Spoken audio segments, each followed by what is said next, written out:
buat aku sesuatu yang baru, mengenal alam-alam mistik-mistik begitu ya gitu. Ih, seru juga gitu kan. Misalnya oh dia bisa ngilang, oh dia bisa ngambil barang, oh dia bisa apa namanya, dulu terlalu terkagum melihat sosok yang seperti itu.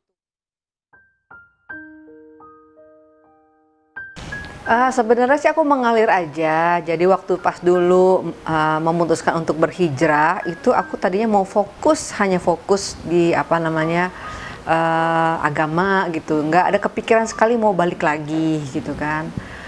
Terus cukup lama ya waktu itu ada kali dua tahun lah mencari belajar gitu kan. Nah setelah itu tiba-tiba ada yang hubungin gitu, masih mau syuting apa enggak gitu. Aku dulu masih berpikir, aduh kayaknya udah capek lah ya gitu kan, udah bener-bener nggak mau balik lagi gitu kan. Tapi disupport sama keluarga gitu. Kalau emang masih ada masih ada rezekinya di situ supaya kamu kangen lagi, kenapa enggak mencoba lagi aja gitu kan. Ya udah aku dengerin keluarga lah gitu, akhirnya kembali lagi gitu. Tapi aku pun kembali udah nggak mau buka-buka hijab gitu. Jadi waktu itu pernah ada yang nawarin film tapi harus buka hijab gitu kan. Itu aku nggak mau, aku bilang kalau aku mau kembali ke dunia entertain ya aku harus dengan kondisi aku yang sekarang gitu kan. Jadi karena kan yang namanya kita berhijab itu kan membawa citra gitu kan. Jadi harus bener-bener gitu, jangan setengah-setengah gitu. Akhirnya bertubi-tubi juga sih, maksudnya setelah aku pakai hijab justru yang nawarin aku untuk main film tuh banyak banget gitu, tapi syaratnya harus buka hijab, kerudung. Aku nggak mau, aku bilang ini kenapa ya? Mungkin di situ Allah menguji kan keimanan seseorang itu kan. Dia tidak kita nggak boleh bilang mengaku beriman kalau kita tidak diuji kan gitu. Ya udah akhirnya aku bilang memang ini bukan jalannya gitu kan. Ya akhirnya setelah aku tolak, kemudian ada juga yang nawarin dengan pakai hijab gitu. Akhirnya pertama kali main di stripping waktu itu udah pakai hijab gitu. Alhamdulillah. Jadi sampai sekarang sebenarnya aku nggak pernah berpikir wah harus bagaimana kita bisa tetap populer, bagaimana bisa terus dipakai di dunia sinetron, tetap eksis. Aku nggak ada kepikiran gitu. Pokoknya mengalir aja. Selagi bisa, waktunya bisa dan suami mengizinkan, terus tidak terlalu menyita waktu gitu. Itu nggak masalah gitu. Jadi kalau misalnya ada syuting, nggak ada syuting ya udah aku nikmatin aja gitu. Oke, saya perlu flashback ya. Apa sih yang mencetuskan sehingga harus hijrah gitu? Itu terjadinya kapan dan momentum apa yang membuat? Oh iya, ini saat ini. Iya. Jadi manusia itu harus ada tempaan. Ketika dia ditempa, disitulah sebenarnya dia berpikir. Jadi waktu itu yang membuat aku hijrah itu dulu karena perceraian. Ya, itu waktu perceraian itu membuat saya benar-benar goncang.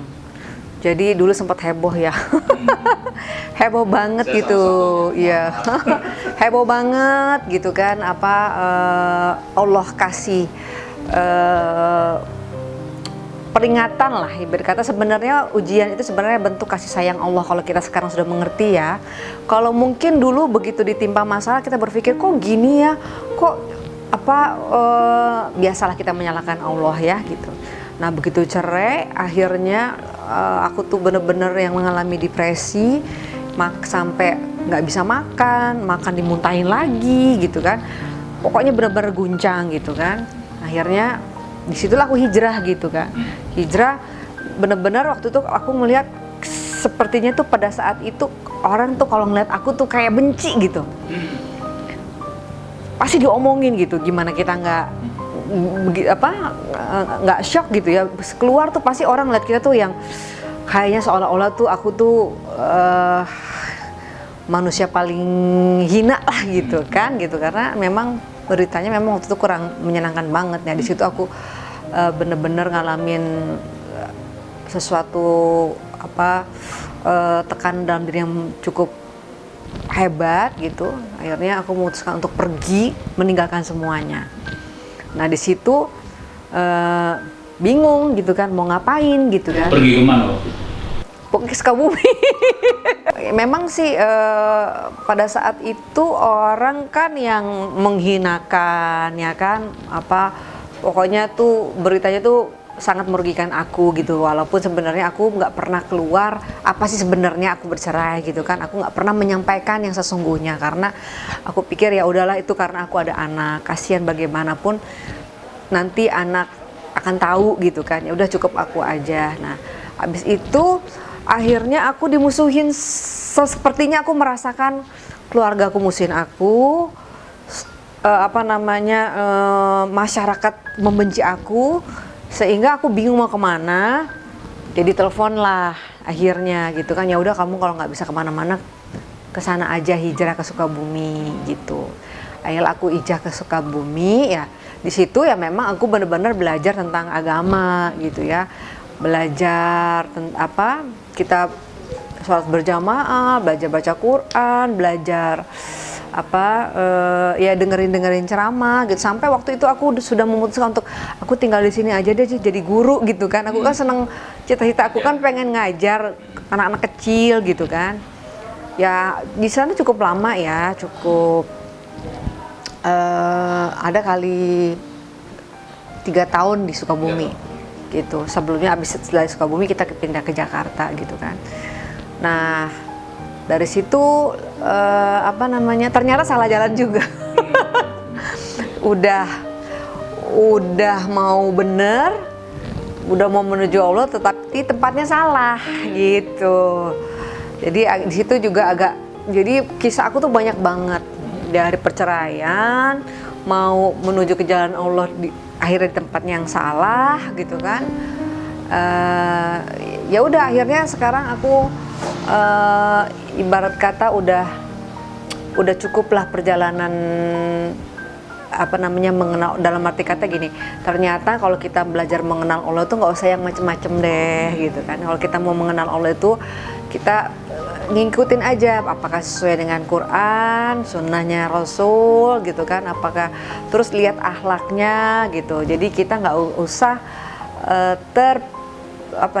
dulu tuh aku tuh salahnya terlalu terkesima, terlalu dia bisa hilang, bisa apa yang dipertunjukkan apa sih nggak sampai terkesima. Jadi dulu tuh aku tuh ngerasa ya buat aku sesuatu yang baru, mengenal alam mistik begitu ya gitu. Seru juga gitu kan, misalnya dia bisa ngilang, dia bisa ngambil barang, dia bisa dulu terlalu terkagum melihat sosok yang seperti itu gitu. Akhirnya sebenarnya harus kembali lagi, apakah sesuai dengan syariatnya gitu kan, apakah sesuai dengan petunjuk dan apakah benar Islam tuh begitu gitu. Jadi aku tuh dulu sih berpikirnya agak-agak kayak ada jin-jin gitu. Jadi sesuatu yang beda gitu buat aku gitu kan. Akhirnya kan di sana sempat diajarkan baca Al-Quran, baca sholat. Terus kenapa bisa bilang bahwa itu sesat? Di mana letaknya? Jadi maksudnya gini, awalnya kita dibuat nyaman. Apalagi untuk seorang saya yang memang lagi mencari Tuhan gitu ya, mencari Allah, mencari pegangan gitu kan. Karena sebelumnya kan aku tuh ya anggaplah sholatnya nggak 5 waktu, terus nggak ngerti apa-apa. Tiba-tiba dalam keadaan terpuruk itu mau mencari jati diri, mau mencari ketenangan gitu kan. Nah di sana itu awalnya memang ditawarkan gitu kan, sampai aku tuh ngapalin surat-surat dalam Al-Quran tuh, apalin deh Yasin, Waqiah, terus Ar-Rahman, terus yang surat-surat yang memang inilah gitu kan, ngapalin Arab sama artinya gitu kan. Itu awal-awal memang dibimbing seperti itu gitu, sesuai dengan keinginan diri sampai aku tuh merasa nyaman gitu kan. Nah kebelakangan setelah 2 tahunan itu pindah ke Jakarta, mungkin dia sudah mengenal keduniaan lah gitu loh. Akhirnya sudah mulai agak-agak surut lah itu gitu loh, pakemnya gitu kan. Yang udah musik-musik, main biliar, pokoknya kacau lah.